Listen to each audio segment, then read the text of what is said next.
Hello, YouTube. It's been a while.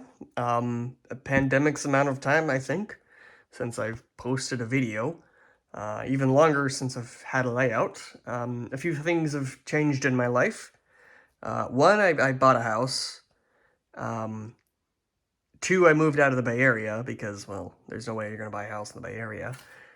And as part of the new house, I made sure that I had a room for trains. Because, priorities, right? And that's what we're looking at. A room for trains.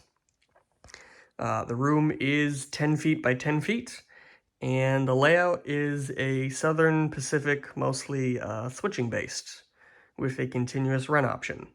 So, to start off our tour, we'll come over here to the workbench. It is 2 feet by 4 feet, all assembled out of complete scrap lumber.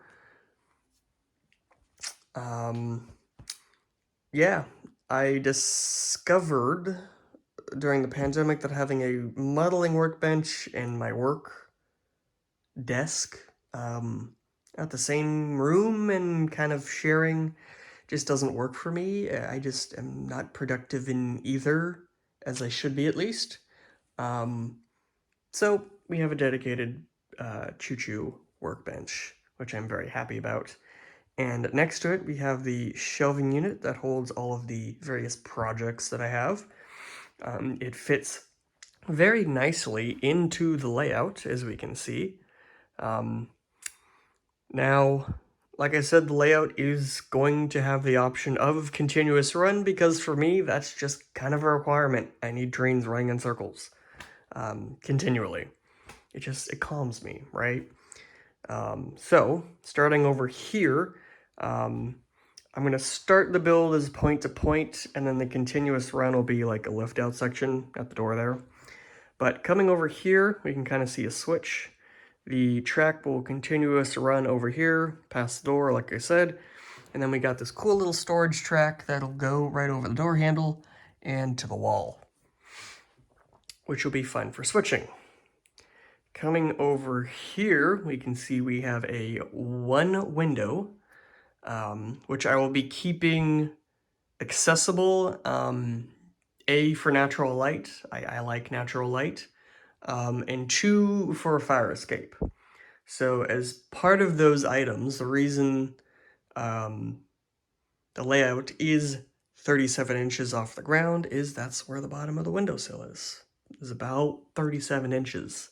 So that the window basically decided the height. And as you can see, a lot of the design here was trying to maximize space.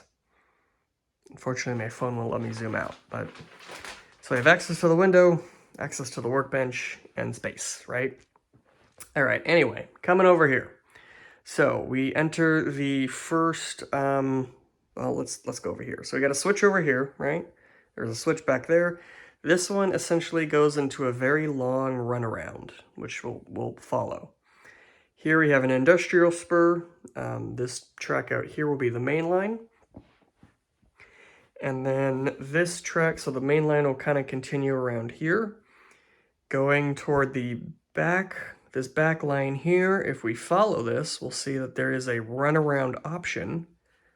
Kind of meets the main line. And then back here, there will be a whole bunch of industries. And then back here, because I have some Western Pacific equipment and some foreign road, I was thinking of making this like an SPWP layout, maybe a joint line, freelance kind of thing. So I have it that there's this little Western Pacific main line that actually is this backtrack here that goes all the way down. Yep, just follow the finger and then into the DeWalt, land of the DeWalt, right? There's an industry there, and then there'll be an industry and kind of a yard over here. Taking us all the way back to where we left before, if we take this SP siding, if you will, kind of think I showed you this industry before. We do another split, and then we have space. So we follow these two tracks for an SP depot, which is loosely outlined. we come over here, and then we join back here into one siding. You can see in my plan, I've made sure, as I've learned from last layouts, to make sure to have at least enough lead space for 2 locomotives or a single locomotive and a caboose.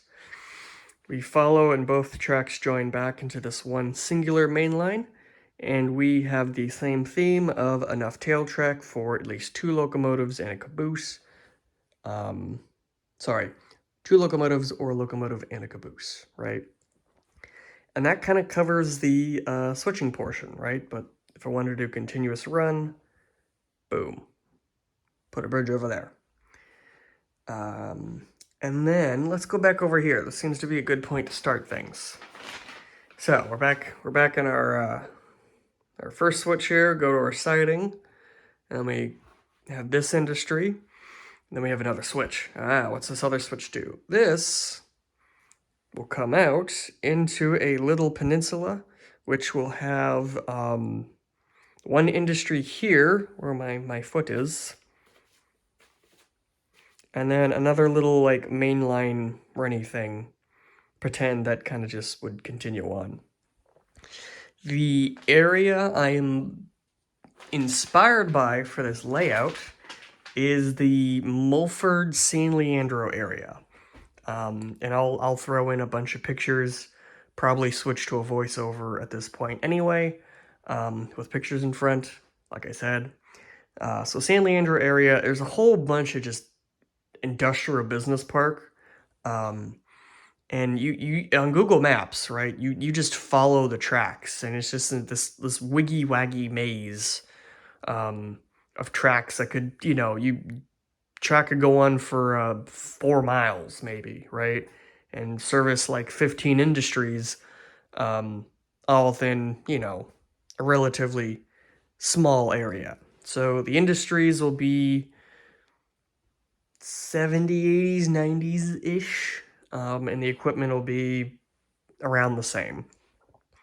And then back here, we can kind of see this will be, like I said, the Western Pacific Main will continue on. I'll have an industry here, 3 yard tracks with that theme of another main line. So theoretically, if I wanted to get, or just run some back and forth on the WP line, and then the 2 SP lines, which is actually similar the way it is similar to the way it is in the Oakland Hayward in the Bay Area. Coming back here, I didn't mention this before, but we have, I guess, one of these is an industry track, and then one of these is kind of that, it continues on, right? So I can park whatever cars I want.